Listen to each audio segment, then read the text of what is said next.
시래기 덕. 사람 사는 집인데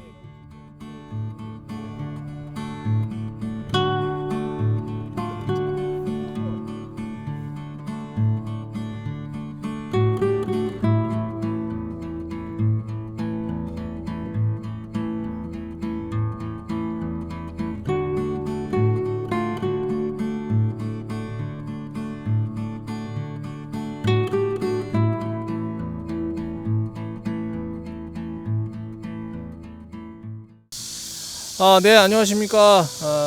성시순례 유네스코 세계문화유산 서원 등재 기념으로 호남 서원 탐방을 하고 있습니다. 오늘은 그 두 번째 시간으로 고봉 기대승 선생님의 월봉서원에 왔습니다.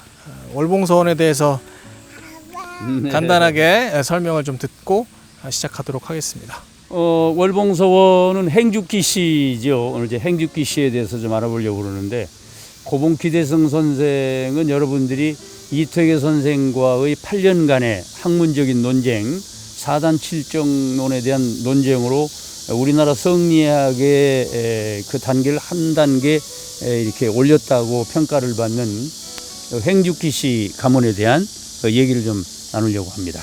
자세한 얘기는 안에 들어가서 하도록 하겠습니다.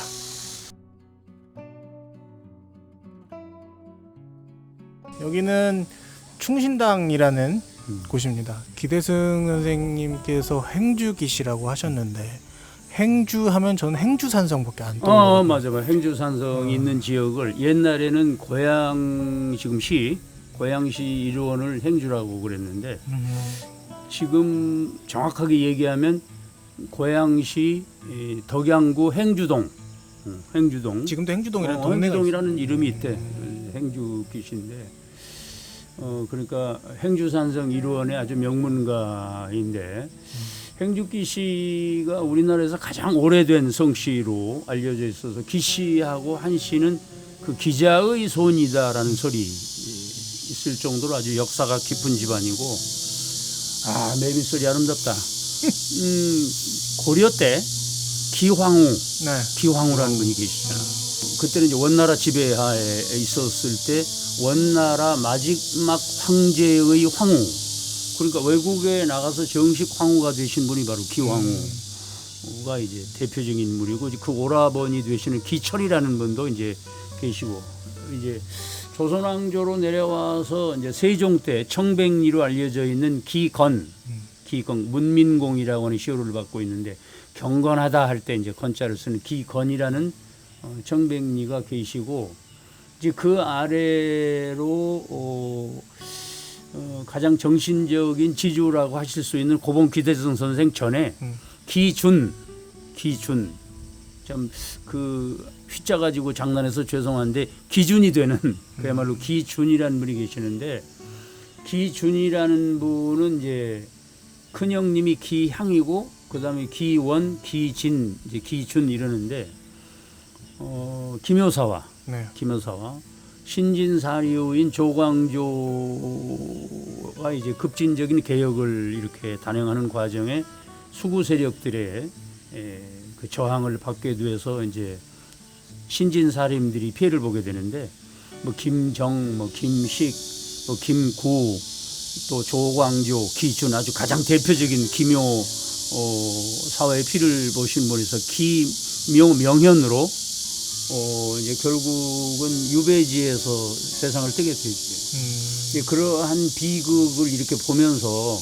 바로 유해형인 기진과 기원이라는 분이 이제 낭남을 해요. 이제 남쪽으로 이렇게 내려오시게 돼서, 기원이라는 분은 장성에 피람서원 너머에 아치시라는 그 장성에 터를 잡게 되고, 또 기진이라는 분은 소고령동이라고 이제 건너편에, 여기는 이제 서원 있는 동네고 건너편에 이제 같은 임곡은 임곡인데, 이제 그 지역에 이렇게 사시게 돼서, 그 아드님이 그 유명한 고봉 기대승 선생이신데,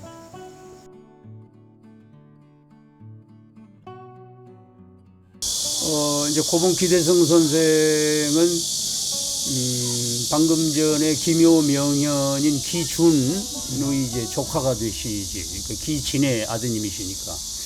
이 어른은 어렸을 때부터 아주 그 천재셔가지고, 뭐 지금도 그 어린 시절에 쓴 시나 글이 남아 있을 정도인데, 거의 뭐 독학으로 이렇게 공부를 해서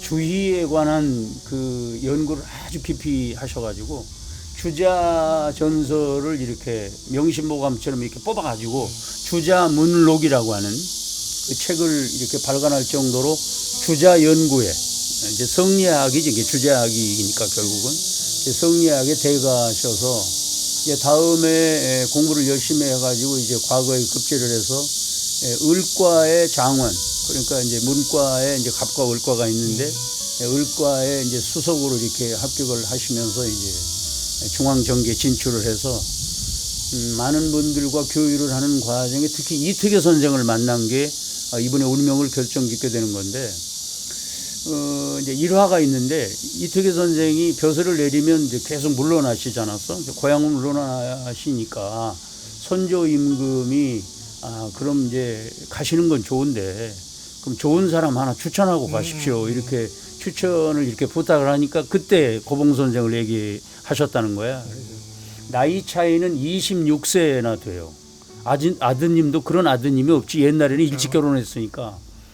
그런데도 이제 그 뒤로 이특여 선생의 제자가 되셔가지고 8년 동안 그 사단 그 칠정에 관한 그 논쟁이지, 학문적인 논쟁을 이렇게 벌이시게 되면서 우리나라의 성리학의 수준을 한 단계 올리게 되는 대단한 업적을 이루시게 되는 건데, 그 고봉 선생과 이특여 선생과의 주고받은 편지, 그 서간문이 책으로도 이렇게 나와 아주 감동적인 거는 그 제자의 그 스승이라고 26살이 아래인데도 항상 자기를 낮춰요.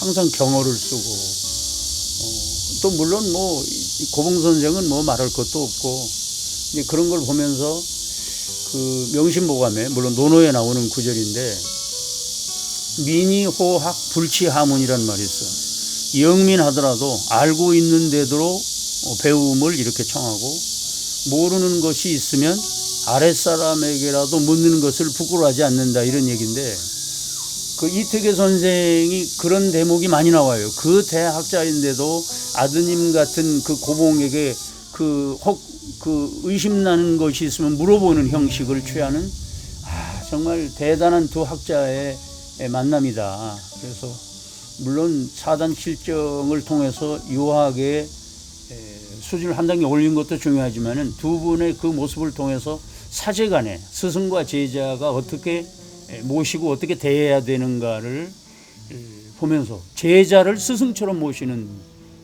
그런 분이신데, 결국은 그러한 깊은 인연으로 이특여 선생이 돌아가시고 묘갈문을 써요. 묘갈문. 그러니까 그분을 제일 잘 아시는 분이 원래 비문을 쓰게 되는 건데, 묘갈문도 묘갈문이지만 그 내용에 참 그 우리가 지금도 생각을 하면 참 어떻게 보면 좀 우스운 얘기일 수도 있는데 상당히 뜻깊은 대목이 뭐냐면, 그 이제 묘가를 쓰게 되면 이특여 선생의 아버님, 할아버님, 증조할아버님, 고조할아버님 이렇게 쓸 거 아니냐고. 네. 그러면 이제 거의가 다 벼슬을 하신 분이라 진사를 했을 거라고.